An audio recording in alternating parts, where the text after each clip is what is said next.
কাল অত্যন্ত গুরুত্বপূর্ণ একটি মিটিংয়ে বসেছিলেন ক্যাবিনেট কমিটি অন সিকিউরিটির সদস্যরা। এই মিটিংকে কিন্তু প্রতিনিধিত্ব করেন, চেয়ার করেন প্রধানমন্ত্রী নরেন্দ্র মোদী স্বয়ং। এবং এই মিটিং কিন্তু দেশের গুরুত্বপূর্ণ সময় কিন্তু ডাকা হয়। এর আগে যখন অপারেশন সিন্দুর হয়েছিল ঠিক তখন কিন্তু এই মিটিং সংঘটিত হয়েছিল। এখানে স্বরাষ্ট্রমন্ত্রী উপস্থিত থাকেন, বিদেশ মন্ত্রী উপস্থিত থাকেন, অর্থমন্ত্রী উপস্থিত থাকেন, প্রতিরক্ষা মন্ত্রী উপস্থিত থাকেন, আর্মির সমস্ত পদাধিকারী গুরুত্বপূর্ণ পদে যারা আছেন তারা উপস্থিত থাকেন। অর্থাৎ সব মিলিয়ে এই মিটিং যে আমাদের দেশের জন্য অত্যন্ত ইম্পর্টেন্ট তা হয়তো আপনারা বুঝতেই পারছেন। এবং সব থেকে ইম্পর্টেন্ট বিষয় হলো এই মিটিংয়ে কিন্তু ন্যাশনাল সিকিউরিটি অ্যাডভাইজার অজিত দোভালে উপস্থিত থাকেন, যিনি একাধিক ইনপুট ইন্টেলিজেন্সের তথ্য এই মিটিংয়ে প্রেজেন্ট করেন এবং পুরো ভারতের আপকামিং স্ট্র্যাটেজি কি হবে সেটা কিন্তু প্রাইমারি এটা ডিসাইড করার মিটিং হয়। এবার সেই মিটিং কালকে হয়েছে, যেখানে এই যে দিল্লি ব্লাস্ট হয়েছে সেই ব্লাস্টটিকে টেরর ব্লাস্টের আখ্যা দেওয়া হয়েছে।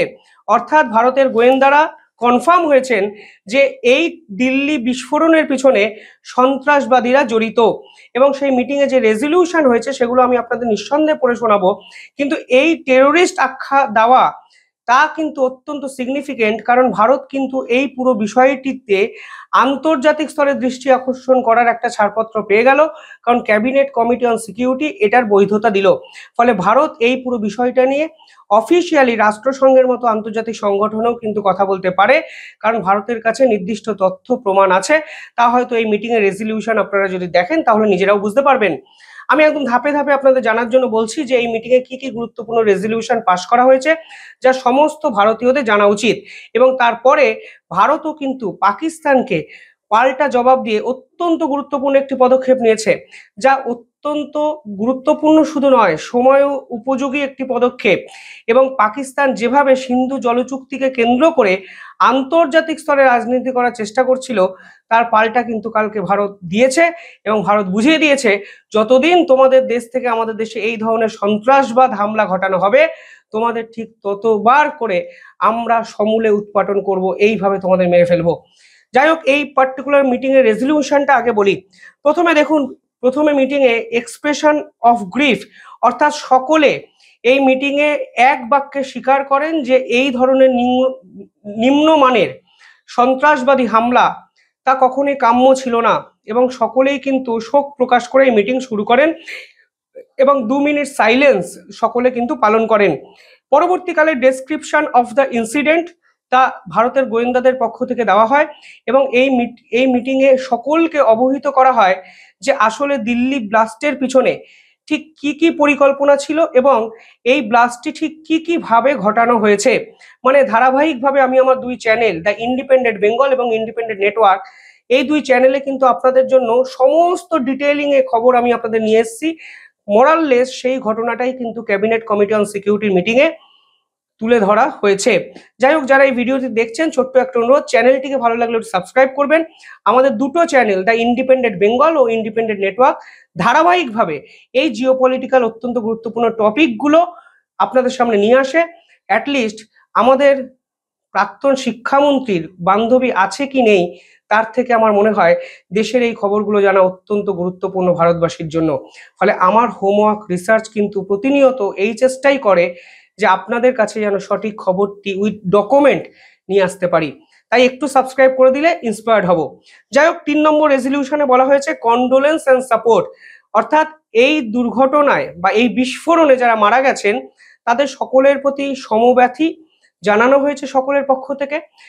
যারা যারা আমাদের সাপোর্ট করেছেন, ভারতকে সাপোর্ট করেছেন, তাদেরকেও কিন্তু ধন্যবাদ জানানো হয়েছে। 4 নম্বর হলো অত্যন্ত গুরুত্বপূর্ণ পয়েন্ট, কন্ডেম অফ টেরোরিজম, অর্থাৎ অফিসিয়ালি কালকে ভারত জানিয়ে দিল that is not a normal car blast, that is terrorist attack. এবং পরিষ্কারভাবে বলা হয়েছে যে আমরা জিরো টলারেন্স টু টেরোরিজম, যে আমাদের মোটো সেটাতেই অক্ষুণ্ণ থাকবো।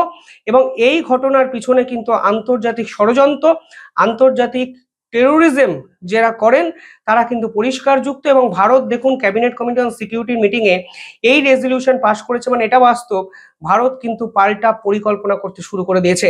কারণ এই মিটিং তখনই হয় যখন ভারত গুরুত্বপূর্ণ কিছু সিদ্ধান্ত নেয়।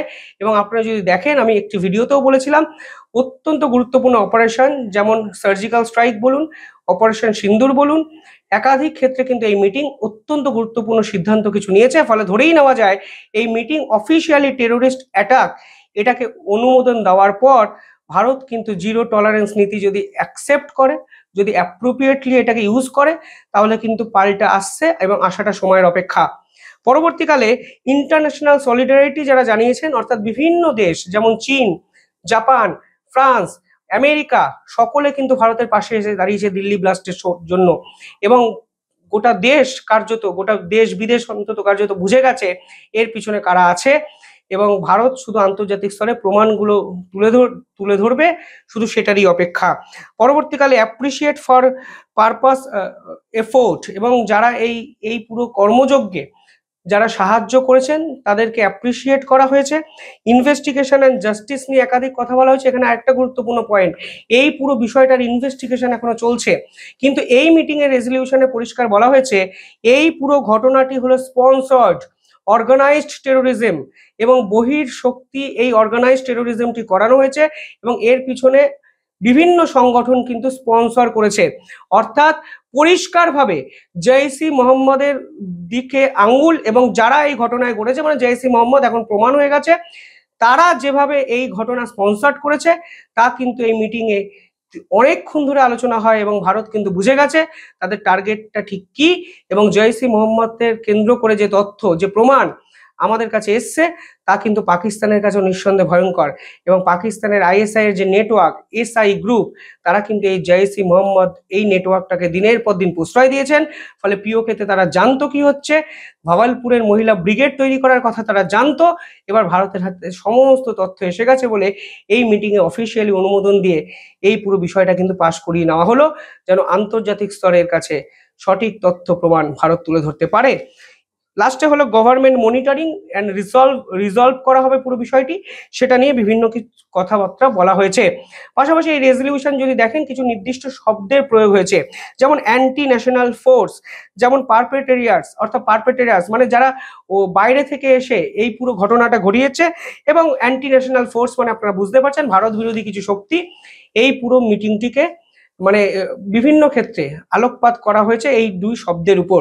অর্থাৎ একটা জিনিস পরিষ্কার, ভারত কিন্তু নিজের সিদ্ধান্তে অবিচল থাকলো, এবং ভারত যে পাল্টা অনেক বড় পরিকল্পনা করছে তা কিন্তু পরিষ্কার হয়ে গেল এই ক্যাবিনেট কমিটি অন সিকিউরিটি গুরুত্বপূর্ণ মিটিং এ।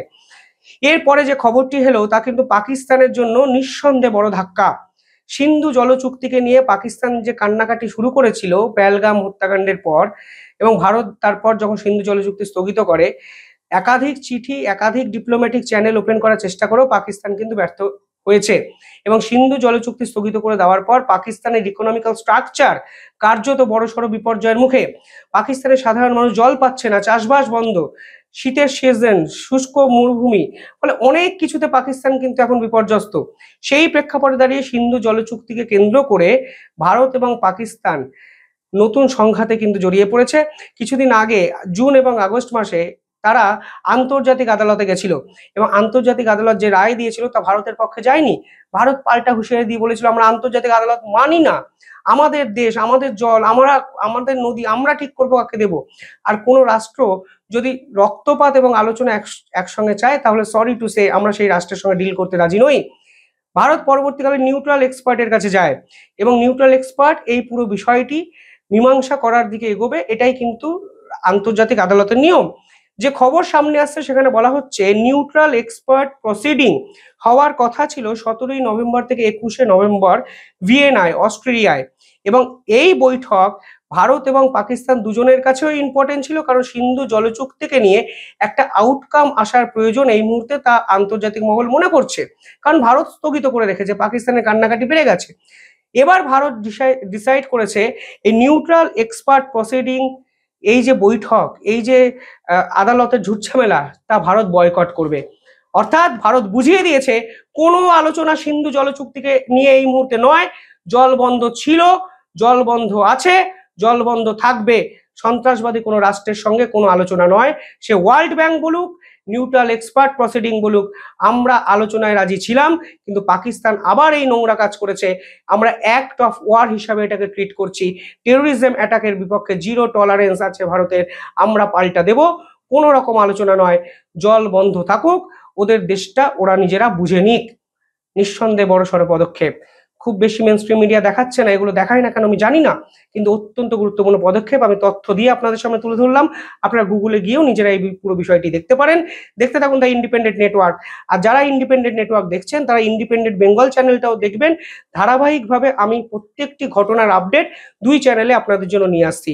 ধন্যবাদ, ভালো থাকবেন, দেখতে থাকুন দ্য ইন্ডিপেন্ডেন্ট নেটওয়ার্ক।